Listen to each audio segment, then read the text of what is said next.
हाँ everyone, in this UPSC preparation एक challenge जो हर एक यूपीएससी एस्पायरेंट फेस करता है और वो है आंसर राइटिंग का चैलेंज। काफ़ी सारे एस्पायरेंट्स को ये नहीं पता होता कि उन्हें कब आंसर राइटिंग स्टार्ट करनी चाहिए और कैसे आंसर राइटिंग स्टार्ट करनी चाहिए। एंड इससे रिजल्ट ये निकलता है कि मोस्ट ऑफ द एस्पायरेंट कभी आंसर राइटिंग करते ही नहीं है। एंड जो करते हैं वो काफ़ी ज़्यादा डिफिकल्ट पाथ फॉलो कर लेते हैं डिस्ट्रैक्ट होकर।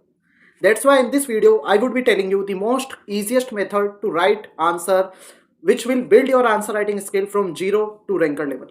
तो इस वीडियो को एंड तक देखना और एंड में मैं आपको एक बोनस टिप भी दूंगा जिससे आपकी आंसर राइटिंग और भी ज़्यादा इंप्रूव हो जाएगी। But before that here is my UPSC journey. Overall, I have given 3 attempts in CSE 2020, 2021 and 2022. Every time I reach till the interview stage, मैंने 3 इंटरव्यू बोर्ड्स को फेस करा है, 3 बार रेगुलर प्री और मेंस क्लियर करा है। And यहाँ पे मैं आपके लिए मेरी जर्नी को बैकवर्ड डिकोड करूँगा, ये बताऊँगा क्या वर्क करता है क्या नहीं करता है and how you can easily achieve your IAS dream. And मैंने मिस्टेक्स करी है ताकि आप ना करो। ओवरऑल इस चैनल पे आपको थ्योरी नहीं मिलेगी, आपको बेटर टेस्टेड स्ट्रेटेजी मिलेगी from a person who has gone through your path. And if you want full PDF of this lecture, you can download it from my Telegram channel and you can download free resources from my website. And दोनों का link मैंने comment section में pin कर रखा है। So overall in this video जो answer writing skill है उसको मैं फेस वाइज मैनर में आपको बताऊंगा। हम डिस्कस करेंगे कैसे हम टॉपर्स के आंसर्स को कॉपी करेंगे, कैसे रीड ब्रेक राइट वाला रूल हम फॉलो करेंगे, इंडिपेंडेंट राइटिंग कैसे इस्तेमाल करेंगे, टाइम्ड पीवाईक्यू प्रैक्टिस कब होगी एंड फाइनली टेस्ट सीरीज को हम कैसे यूज करेंगे। ठीक है। So overall first step is copy proper answers. तो जो भी आपके फर्स्ट 7 डेज है, ये फेज आपके ऊपर वेरी कर सकता है, आप इसे 7 से लेकर 20 डेज तक भी कंटिन्यू कर सकते हो। So what is the purpose of this phase? यहाँ पे हम राइटिंग मोमेंटम बनाएंगे एंड ये अंडरस्टैंड करेंगे कि कैसे आंसर्स लुक करते हैं, कैसे टॉपर्स के आंसर दिखते हैं। सो आपको क्या करना है, आपको 10 जीएस टॉपर कॉपीज पिक करनी है। ठीक है। मेरी मेंटरशिप प्रोग्राम में I provide comprehensive GS copies to students. आप भी विजन आईएएस कहीं से भी डाउनलोड कर सकते हो। उन टॉपर के क्वेश्चंस आंसर्स आपको पढ़ने हैं एंड देन उन आंसर को वर्ड बाय वर्ड अपनी नोटबुक में लिखना है। एंड ये आप देख कर भी लिख सकते हो, नो इश्यूज। ओवरऑल यहाँ पे हमारे जो पर्पस है वो है स्ट्रक्चर समझना, टोन समझना और फॉर्मेटिंग समझना थ्रू इमिटेशन। तो this is the copy writing method which we will use. और ये कोई भी इस्तेमाल कर सकता है जिसने कुछ भी पढ़ाई नहीं करी। डे 1 से you can start writing like this because you are doing nothing, you are just copying toppers answer. और जैसे ही आप एटलीस्ट 10 आंसर कॉपी कर लेते हो, आपको प्रॉपर स्ट्रक्चर समझ में आने लगता है, आपकी हैंड मसल मेमोरी डेवलप हो जाती है और आपको समझ में आ जाता है कि पेज लेआउट कैसा रहेगा, कहाँ पे सब हेडिंग बनेगी, कैसे एग्जाम्पल ऐड करने हैं, एवरीथिंग वुड बी क्लियर। इसके बाद में आएगी सेकंड स्टेप जहाँ पे हम टॉपर के आंसर को पढ़ेंगे, 5 मिनट का ब्रेक लेंगे and then we will right.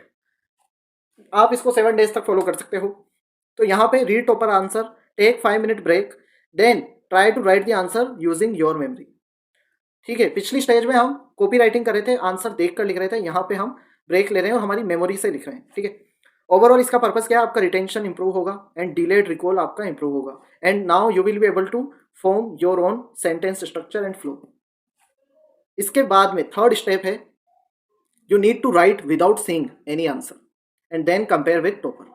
ये 10 to 15 डेज तक कंटिन्यू रहेगा। ओवरऑल यहाँ पे पर्पस है आपकी ओरिजिनलिटी डेवलप करने का एंड फीडबैक लर्निंग का। वो कैसे होगा, I will be telling you. Firstly you will be reading question from topper copy but you will not see the answer. Then you will try to answer it in your own language within 8 to 10 minutes and then compare your answer with toppers answer side by side. और यहाँ से आपको पता चलेगा आपने क्या miss करा, आपने क्या अच्छे से करा एंड ओवरऑल स्ट्रक्चरल इंप्रूवमेंट क्या हो सकता है, you will get an idea of that. And इस तरीके से जब आप 20 आंसर अपने इवेल्युएट करोगे खुद से तो आपका लर्निंग कर्व काफ़ी ज़्यादा बूस्ट हो जाएगा। आपको ऐसी बारीक चीज़ें समझ में आएगी जो आपको काफ़ी सारी राइटिंग आंसर राइटिंग करने के बाद में भी समझ में नहीं आती। So this would be our third step. इसके बाद में हम करेंगे पीवाईक्यू देखकर answer writing, like we would be solving GS PYQs in time bound manner. इससे क्या फायदा है, it will help you in pattern recognition and real UPSC experience orientation आपको होने लगेगा।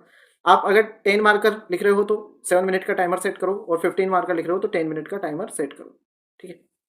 नाउ स्ट्रक्चर कैसे फॉलो करना है ये आपको ऑलरेडी टॉपर कॉपीज से जब आप आंसर लिख रहे थे you would have get an idea, but यहाँ पे फिर से मैं बता देता हूँ, heading then sub heading then points and then underline. ये वाला मॉडल आपको फॉलो करना है। जो भी सब्जेक्ट आपने कवर करा है उसके लास्ट 5 ईयर के पीवाईक्यू आप सोल्व कर सकते हो, टाइमर लगा सकते हो एंड आंसर यूपीएससी फॉर्मेट में लिखना है, यानी कि टॉपर कॉपीज की तरह ही लिखना है। जो टॉपर कॉपीज में आपने फॉलो करा था, देखा था, वही फॉर्मेट यहाँ पे फॉलो करना है। एंड इस तरीके से आपको डेली एटलीस्ट 3 क्वेश्चंस प्रैक्टिस करने हैं per day. This would help you covering 90 questions per month. इसके बाद में फाइनल स्टेज आएगी जब हम एक अच्छी सी मेंस टेस्ट सीरीज ज्वाइन करेंगे. स्टूडेंट क्या मिस्टेक करते हैं? They purchase a good mains test series from day 1 and most of the aspirant उसको यूज ही नहीं कर पाते. तो अगर इस मेथड को आप फॉलो करोगे, आपका पैसा भी खर्च नहीं होगा, आप पूरी तरीके से रेडी भी होंगे और उसके बाद में आप टेस्ट सीरीज जब ज्वाइन करोगे you will be benefiting from it. और मेंस टेस्ट सीरीज आपको at least in last 40-50 days before mains तो ज्वाइन कर ही लेनी चाहिए. इससे फायदा क्या है? रियल टाइम प्रेशर सिमुलेशन होगा और एक्सपर्ट फीडबैक आपको मिलेगा. कोई भी रेपुटेड प्लेटफॉर्म के आप ज्वाइन कर सकते हो, फोरम आईएएस, विजन आईएएस. अगर अभी आपके सेक्शनल सब्जेक्ट चल रहे हैं तो सेक्शनल टेस्ट दो, उसके बाद में 1 फुल लेंथ टेस्ट आप दे सकते हो.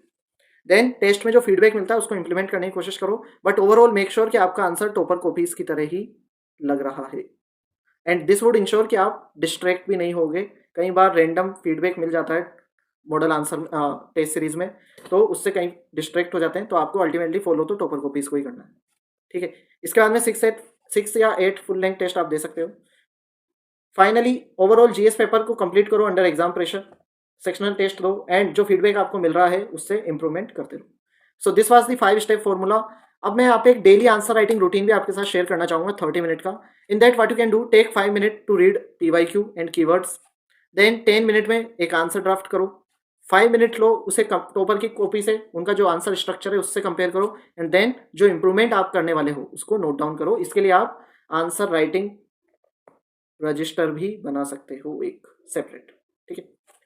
नाउ फाइनल, जिन्होंने भी ये वीडियो एंड तक देखा है उनके लिए एक बोनस टिप है.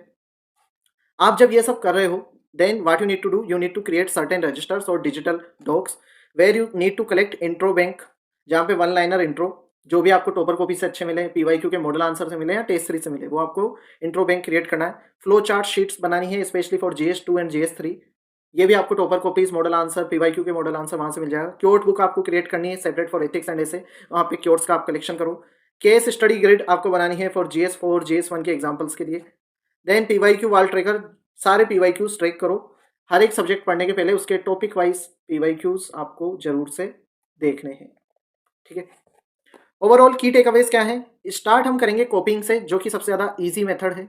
इसमें आपका कोई रेजिस्टेंस नहीं होगा because you are just copying. इसके बाद में we will start building our own structure, intro, body, conclusion format में. बॉडी में आपको इनिशियली पॉइंट एंड डायग्राम इन पे फोकस करना है. देन इसके बाद में हमारा फोकस होगा वैल्यू एडिशन पे. डायरेक्टली स्टूडेंट वैल्यू एडिशन पे फोकस करता है जबकि स्ट्रक्चर तो अभी तक बना ही नहीं. तो आपको पहले स्ट्रक्चर बनाना है, एटलीस्ट आप पॉइंट लिख पाओ, डायग्राम बना पाओ. इसके बाद में value addition is a ongoing process जो हम यहाँ पे करेंगे. Then overall I would say syllabus completion का वेट मत करो. ये सारी चीज़ें आप पैरेलल में स्टार्ट कर सकते हो एंड रेगुलरली रिव्यू करते रहो, अपनी प्रोग्रेस को ट्रैक करते रहो. Overall answer writing is not a talent, it is a process. और वो प्रोसेस मैंने आपको ईजिएस्ट वे में बता दी है. Start by copying to build your foundation, then test your recalling capacity, then try to write your original content and then test under exam pressure using mock test.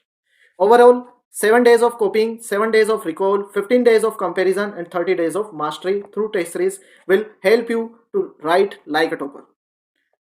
And if you would have आपके इसके अलावा भी कोई doubt है, you can connect with me on Telegram or you can ask them in the comment section of this video, and you can download free resources from my website and you can join this YouTube channel for getting such video lessons. All the best for your UPSC journey.